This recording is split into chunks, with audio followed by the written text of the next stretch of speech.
क्योंकि सनातन धर्म में यही है, भजन करना, भागवत को सुनना, अपने पुराणों को सुनना, अपनी कथाओं को सुनना, कीर्तन करना।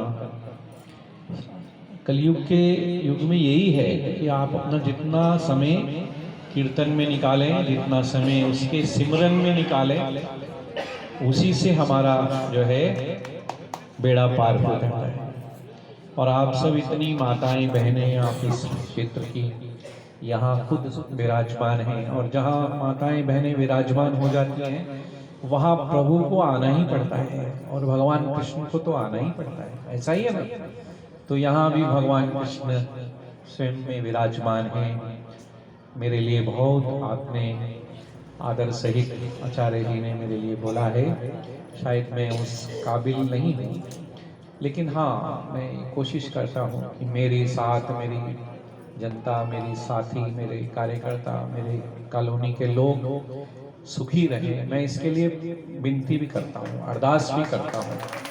खाली सुबह ऑफिस में बैठ जाना, कोई आप मुझे प्रॉब्लम के लिए फ़ोन करते हैं तो मैं फ़ोन करता हूँ, वो काम नहीं, वो तो करना ही मेरा धर्म है। उसके लिए तो आपने मुझे या मेरी पत्नी को चुना है, उसके लिए तो मैं कोई एहसान नहीं कर रहा। लेकिन मेरी प्रजा का नाम, मुझे, मैं कोई उस तरह का राजा नहीं हूँ, मैं चुना हुआ प्रतिनिधि हूँ हम लोग। तो उसके लिए अरदास करना, प्रार्थना करना, ये मेरा धर्म है, वो मैं करता हूँ, रोज करता हूँ और हमेशा करता रहूँ। और आज के दिन एक और विनती है कि आप लोग भी रोज सुबह नहा धो करके, कोई मंदिर जाता है, कोई अपने घर में ज्योत जलाता है, कोई मंदिर के आगे माथा टेकता है, कोई तुलसी जी को करता है, कोई सूर्य को अर्घ देता है, भगवान को याद करते हैं ना सब। तो जब आप कभी भगवान को याद करें तो मेरे भी जीवन की स्वस्थ रहने की कामना करना, ताकि मैं आपके लिए और मंगल कामनाएं कर सकूं, आपके काम आ सकूं। ये मेरा शरीर भी अगर आपके काम आ सकेगा तो मैं अपने आप को सौभाग्यशाली समझूंगा, क्योंकि मैंने तो अपना देह, मेरी पत्नी ने भी मरने के बाद दान दिया है, उसको भी किसी के काम आना है। मैं तो इसीलिए हूँ, मेरे में कोई छल, प्रेम, लोभ, मोह ये सब नहीं है। मैं लालची नहीं हूँ। मैं छोटे से घर में रहता हूँ जैसे आप लोग रहते हैं। रात को ठीक से टांगे पसार दूं तो पैर दीवार से लग जाते हैं। तो मैं प्रभु की कीर्तन करने वाला, उसके सनातन में भागी हूँ, प्रतिभागी हूँ। मेरे यहाँ मुझे नाश्ता भोजन नहीं मिलता जब तक भगवान जी को भोग नहीं लगता। ये यकीन नहीं है मुझे खाना कि पहले भोग लगेगा फिर आपको मिलेगा। तो ऐसा ही रहे, अच्छी बात है, आप लोगों के घर में भी रहे, सुख रहे, मंगल रहे। आप सबको दीपावली की, छठ मैया की, भैया दूज की, कार्तिक माह की सब बहुत शुभकामनाएं हैं, मंगल कामनाएं हैं।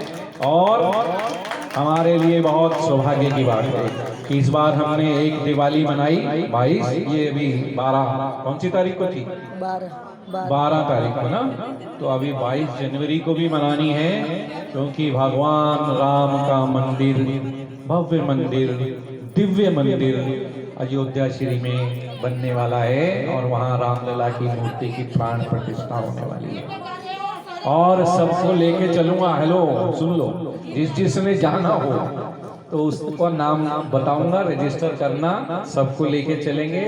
आपका आने जाने का किराया, वहाँ खाना पीना रहना सब मुफ्त होगा, ठीक है। लेकिन डेट बताऊंगा, उसका फॉर्म भर देना।